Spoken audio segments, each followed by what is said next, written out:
नमस्कार विद्यार्थी मित्रांनो, कृष्णा महाविद्यालय रेठरे बुद्रुक इयत्ता 12वी अर्थशास्त्र या विषयाच्या ऑनलाईन तासिकेमध्ये तुम्हा सर्वांचं स्वागत. आज आपण प्रकरण क्रमांक 3 मागणीचे विश्लेषण या घटकाचा अभ्यास करणार आहोत. आजच्या या व्हिडिओमध्ये आपण मागणीची संकल्पना, वैयक्तिक मागणीपत्रक, बाजार मागणीपत्रक आणि मागणीचे वेगवेगळे प्रकार यांचा अभ्यास करणार आहोत. या तिसऱ्या प्रकरणाची विभागणी ही 2 भागामध्ये झालेली आहे. एक म्हणजे मागणीचे विश्लेषण आणि दुसरे मागणीची लवचिकता.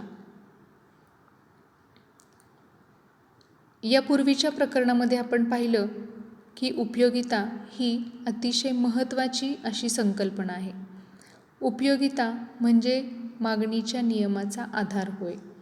म्हणजे ज्या वस्तूमध्ये उपयोगिता असते, आपली गरज पूर्ण करण्याची क्षमता असते, अशाच वस्तूंची आपण खरेदी करतो आणि खरेदी म्हणजेच मागणी. मागणीची सविस्तर व्याख्या आपण पुढं पाहणार आहोतच.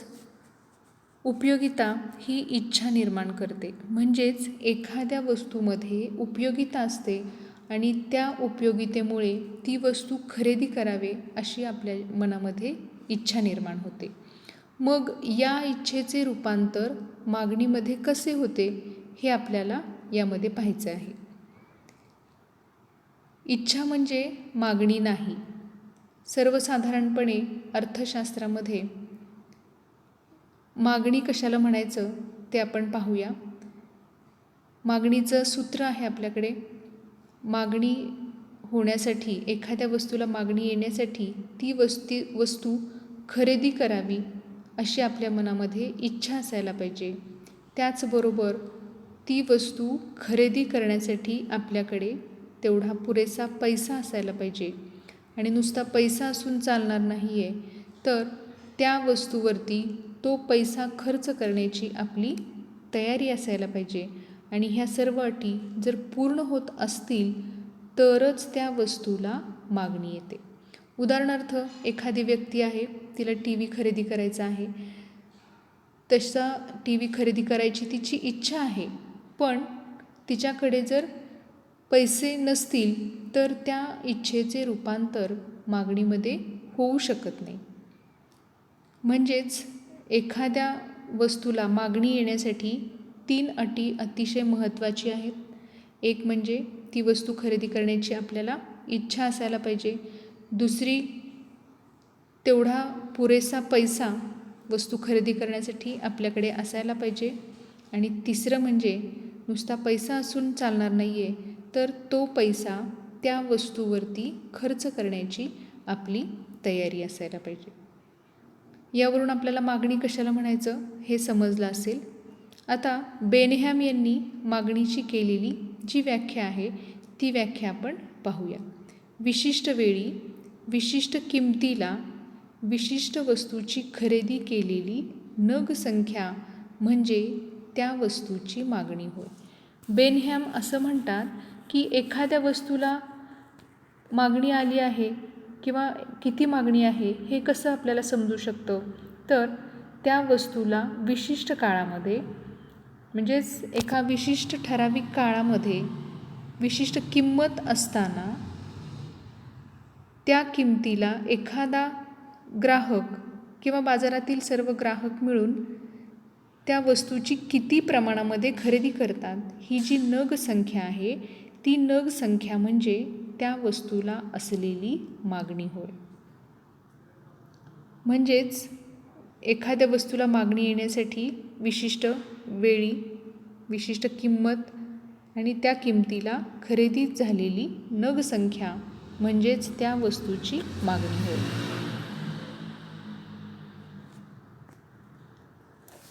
यानंतर मागणीपत्रक कशाला म्हणायचं ते आपण पाहूया.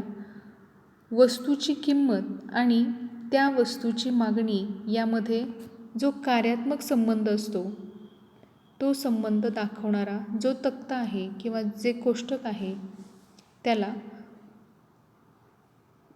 मागणीपत्रक असे म्हणतात. मागणीपत्रकाचे 2 प्रकार आहेत. एक म्हणजे वैयक्तिक मागणीपत्रक आणि दुसरं म्हणजे बाजार मागणी पत्रक. पहिल्यांदा आपण वैयक्तिक मागणी कशाला म्हणायचं हे पाहूया. वैयक्तिक मागणी यावरूनच आपल्याला समजतं की वैयक्तिक मागणी ही एका व्यक्तीची मागणी असते. म्हणजेच तिची व्याख्या आता आपण पाहूया. विशिष्ट काळामध्ये विशिष्ट किमतीला एका उपभोक्त्याने केलेली जी मागणी आहे ती मागणी म्हणजे वैयक्तिक मागणी होय. वैयक्तिक मागणीमध्ये मागणी करणारा हा जो ग्राहक असतो तो एकच असतो. त्यालाच आपण विशिष्ट ग्राहक असंही म्हणू शकतो. म्हणजेच या ठिकाणी वैयक्तिक मागणी ही एका ग्राहकाची मागणी असते. आता त्यानंतर आपल्याला पाहिजे वैयक्तिक मागणी पत्रक. पत्रक याचा अर्थ कोष्टक. मग साध्या शब्दामध्ये जर आपण पाहिलं तर आपण असं म्हणू शकतो की वैयक्तिक मागणी ज्या पत्रकामध्ये दाखवलेली असते ते पत्रक म्हणजे वैयक्तिक मागणी पत्रक होय. त्याची व्याख्या आपण आता पाहूया. विशिष्ट वेळेला व वेगवेगळ्या किमतीला वैयक्तिक उपभोक्ता किती नग संख्या खरेदी करतो हे ज्या पत्रकामध्ये दाखवलेले असते त्याला वैयक्तिक मागणी पत्रक असे म्हणतात. एका तक्त्याच्या साहाय्याने आपण वैयक्तिक मागणी पत्रकाची संकल्पना समजावून घेऊया. या तक्त्यामध्ये आपल्याला एका उपभोक्त्याची किंवा एका ग्राहकाची क्ष वस्तूला असलेली विविध किमतीला त्यानं केलेली जी खरेदी आहे ती खरेदी दाखवलेली आहे. यामध्ये आपल्याला पाहायला मिळतं की एका ग्राहकानं जी खरेदी केलेली आहे त्या वस्तूची किंमत इथं दाखवलेली आहे आणि त्या किमतीला असलेली जी मागणी आहे ती मागणी या ठिकाणी आपल्याला दाखवली आहे.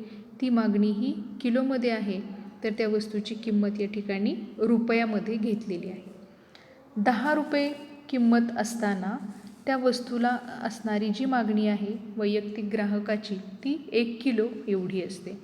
जेव्हा त्या वस्तूची किंमत ही 8 रुपये होते तेव्हा त्याला असणारी मागणी ही 2 किलो होते. 6 रुपये किंमत असताना 3 किलोची मागणी होते. तर 4 किलो मागणी असताना 4 रुपये किंमत असताना मागणी त्याची 4 किलो एवढी असते आणि किंमत 2 रुपये असताना त्या वस्तूला असणारी मागणी ही 5 किलोची असते. यावरून आपल्याला असं दिसतं की जेव्हा वस्तूची किंमत जास्त असते त्यावेळेला वस्तूची कमी मागणी केली जाते आणि ज्या वेळेला वस्तूची किंमत ही कमी असते त्यावेळेला केलेली मागणी ही जास्त असते. यावरून किंमत आणि मागणी यामध्ये असणारा जो संबंध आहे तो संबंध हा व्यस्त स्वरूपाचा संबंध आहे.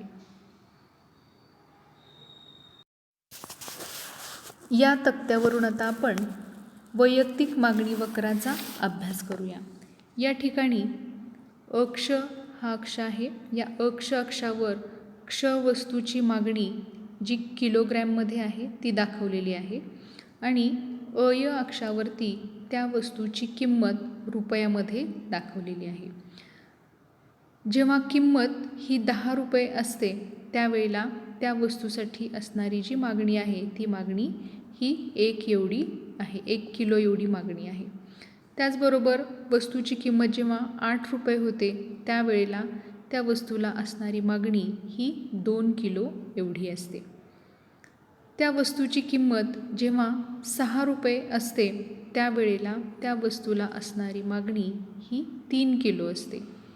जेव्हा वस्तूची किंमत ही 4 रुपये होते त्यावेळेला त्या वस्तूला असणारी मागणी ही 4 रुपये एवढीच आहे. 4 रुपये किंमत असताना मागणी ही 4 किलोचीच या ठिकाणी होती. त्यानंतर जेव्हा वस्तूची किंमत ही 2 रुपये असते त्यावेळेला त्या वस्तूला असणारी जी मागणी आहे ती मागणी या ठिकाणी 5 किलो एवढी दाखवलेली आहे. जेव्हा आपण हे सर्व बिंदू जोडतो त्यावेळेला आपल्याला एक वक्र तयार होतो.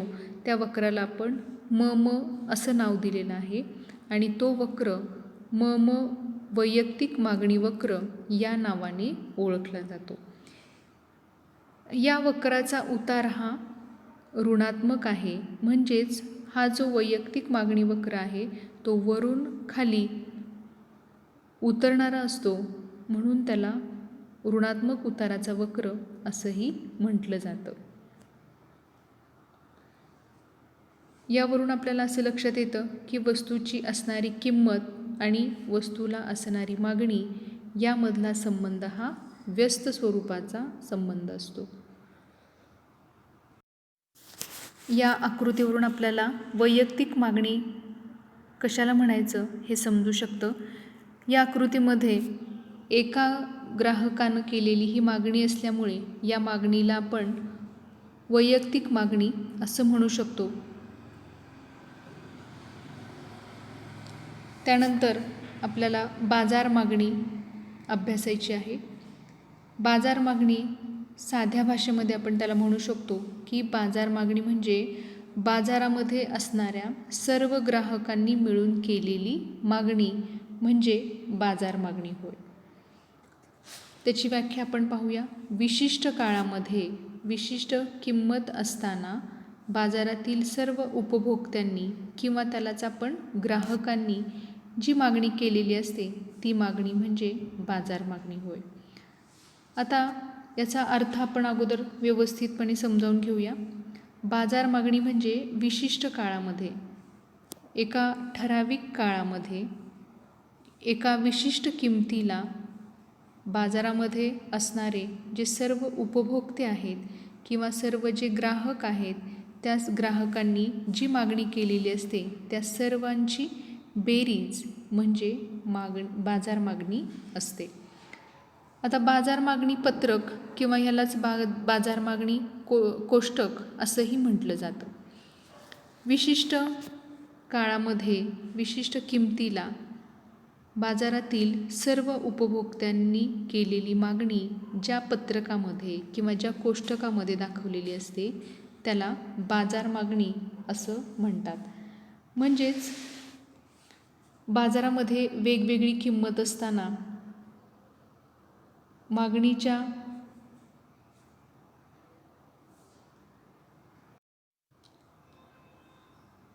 रकण्याची आडवी बेरीज करून आपल्याला बाजार मागणी ही काढता येते. किंमत आणि मागणी यामध्ये असणारा जो संबंध आहे तो व्यस्त स्वरूपाचा संबंध असतो.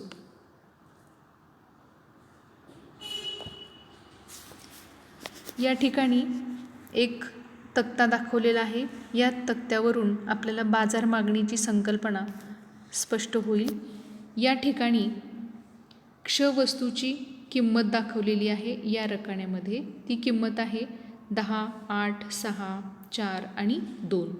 आता बाजार मागणी आपल्याला व्यवस्थित समजावी यासाठी आपण बाजारामध्ये असणारे जे ग्राहक आहेत ते 3 ग्राहक आहेत असं आपण गृहीत धरलेलं आहे. वास्तवामध्ये बाजारामध्ये असंख्य ग्राहक आहेत, परंतु समजण्यासाठी आपण 3 ग्राहक आहेत असं गृहीत धरलेलं आहे. यामध्ये ग्राहक अ, ग्राहक ब आणि ग्राहक क असे 3 ग्राहक बाजारामध्ये आहेत असं आपण या ठिकाणी गृहीत धरलेलं आहे. आणि बाजार मागणी म्हणजे बाजारातील सर्व ग्राहकांची मागणी. मग आपण गृहीत धरलेले 3 ग्राहक आहेत बाजारामध्ये, मग त्यांची बेरीज अ ग्राहकाची ब आणि क यांची बेरीज म्हणजे बाजार मागणी या ठिकाणी आपण दाखवलेली आहे. आता जेव्हा वस्तूची किंमत 10 रुपये असते त्यावेळेला अ ग्राहक हा 5 किलोची मागणी करतो, ब ग्राहक हा 10 किलोची मागणी करतो आणि क ग्राहक हा 15 किलोची मागणी करतो. मग ह्या तिन्हीची बेरीज 5, 10 आणि 15 यांची बेरीज येते 30. म्हणजेच बाजार मागणी ही 30 असते. 10 रुपयाला किंवा 10 रुपये किंमत असताना बाजार मागणी ही 30 एवढी असते. त्याच पद्धतीनं 8 रुपये किंमत असताना अ ग्राहक 10 रुपये, अ ग्राहक 10 किलो, ब ग्राहक 15 किलो आणि क ग्राहक 20 किलोची मागणी करतो. म्हणजे बाजार मागणी ही 45 किलो एवढी होते. किंमत 6 असताना अ ग्राहकाची मागणी 15 असते, ब ग्राहकाची मागणी 20 असते, तर क ग्राहकाची मागणी ही 25 असते. म्हणजेच बाजार मागणी ही 60 किलो एवढी होते. किंमत 4 रुपये असताना अ ग्राहकाची मागणी ही 20 किलो, ब ग्राहकाची मागणी ही 25 किलो, तर क ग्राहकाची मागणी ही 30 किलो असते. म्हणजेच बाजार मागणी ही 75 किलोची असते. किंमत 2 रुपये असताना अ ग्राहकाची मागणी ही 25 रुपये, ब ग्राहकाची मागणी ही 30 रुपये, तर क ग्राहकानं केलेली मागणी ही 35 किलो एवढी असते. आणि या सर्वांची बेरीज, या तिन्हींची बेरीज म्हणजेच बाजार मागणी ही 90 किलो एवढी होते. म्हणजेच आपल्याला या ठिकाणी दिसतं की जेव्हा वस्तूची किंमत ही जास्त असते त्यावेळेला बाजार मागणी ही कमी असते, आणि ज्या वेळेला वस्तूची किंमत ही कमी असते त्यावेळेला बाजार मागणी ही जास्त असते. म्हणजेच वस्तूची किंमत आणि वस्तूला असणारी मागणी यामधला जो संबंध आहे तो संबंध हा व्यस्त स्वरूपाचा संबंध आहे. या तक्त्यावरून आपल्याला बाजार मागणी वक्र काढता येतो. आकृतीमध्ये अक्षावरती आपण मागणी दाखवलेली आहे. ही मागणी आपण किलोग्रॅममध्ये घेतलेली आहे. तर अय अक्षावरती आपण वस्तूची किंमत दाखवलेली आहे. जेव्हा वस्तूची किंमत ही 10 रुपये असते तेव्हा वस्तूला असणारी मागणी ही 30 किलो एवढी असते. त्याचबरोबर वस्तूची किंमत 8 रुपये असताना वस्तूला असणारी जी मागणी आहे ती मागणी या ठिकाणी 45 किलोची आहे. वस्तूची किंमत 6 रुपये असताना वस्तूला असणारी जी मागणी आहे ती 60 किलो एवढी आहे. त्यानंतर 4 रुपये किमतीला वस्तूला असणारी मागणी ही 75 किलोची आहे, आणि वस्तूची किंमत 2 रुपये असताना वस्तूला असणारी जी मागणी आहे ती 90 किलो एवढी आहे. हे सर्व बिंदू आपण जोडल्यानंतर आपल्याला मिळणारा जो वक्र आहे तो वक्र हा म बाजार मागणी वक्र म्हणून ओळखला जातो. या वक्राचा आकार हा ऋणात्मक आहे. म्हणजेच तो वक्र वरून खाली, डावीकडून उजवीकडे खालच्या दिशेने येणारा असतो.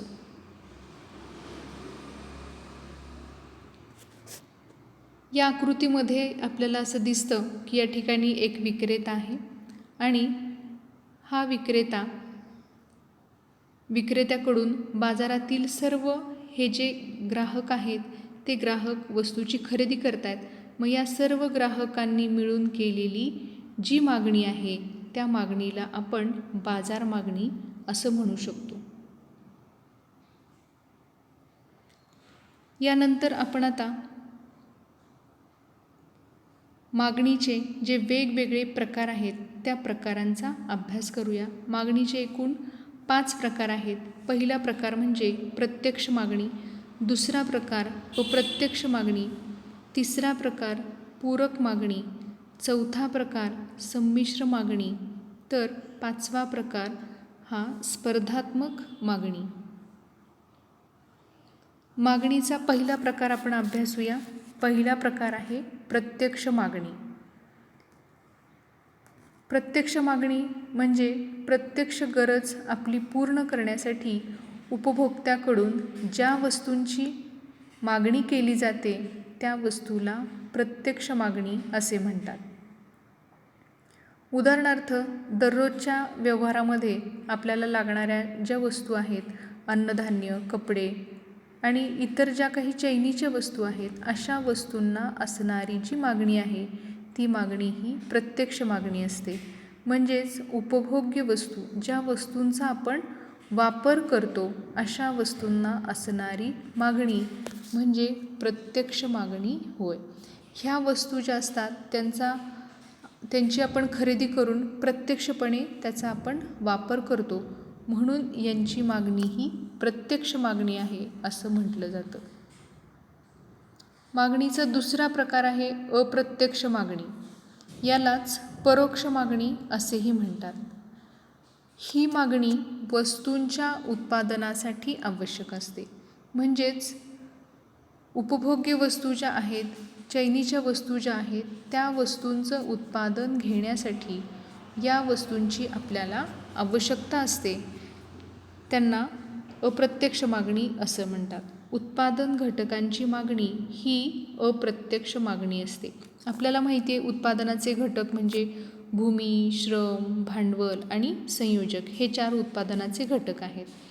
मग या घटकांच्या साहाय्याने आपण आपल्याला आवश्यक असणाऱ्या वस्तूंची, आपल्याला आवश्यक ज्या वस्तू आहेत त्या वस्तूंची आपण निर्मिती करतो ह्या उत्पादन घटकांच्या साहाय्याने.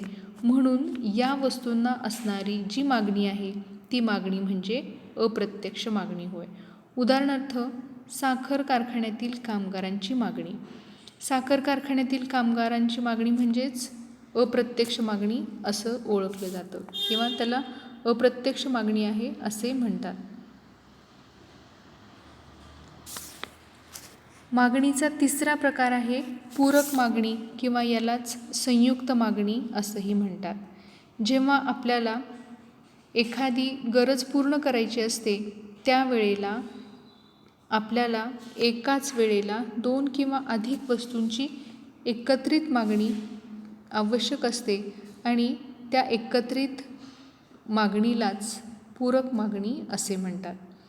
किंवा इतर कोणत्याही वस्तूबरोबर केलेली मागणी म्हणजे पूरक मागणी किंवा संयुक्त मागणी असं म्हटलं जातं. उदाहरणार्थ शाई पेन आणि शाईची मागणी. दुसरं कार आणि इंधनाची मागणी. यावेळेला आपल्याला एखादी गाडीची गरज पूर्ण करायची असेल तर त्यावेळेला आपल्याला कार आणि इंधन दोन्हीची एकाच वेळेला आवश्यकता असते. किंवा साधं उदाहरण रोजच्या व्यवहारातलं आपण जर पाहिलं तर चहा आपल्याला बनवायचा असेल तर त्यासाठी आवश्यक असणारं सर्व साहित्य आपल्याला एकाच वेळेला उपलब्ध असेल तरच ती वस्तूची मागणी पूर्ण होते. त्यालाच आपण पूरक मागणी असं म्हणतो. म्हणजेच पूरक वस्तूंची मागणी ही संयुक्त मागणी असते.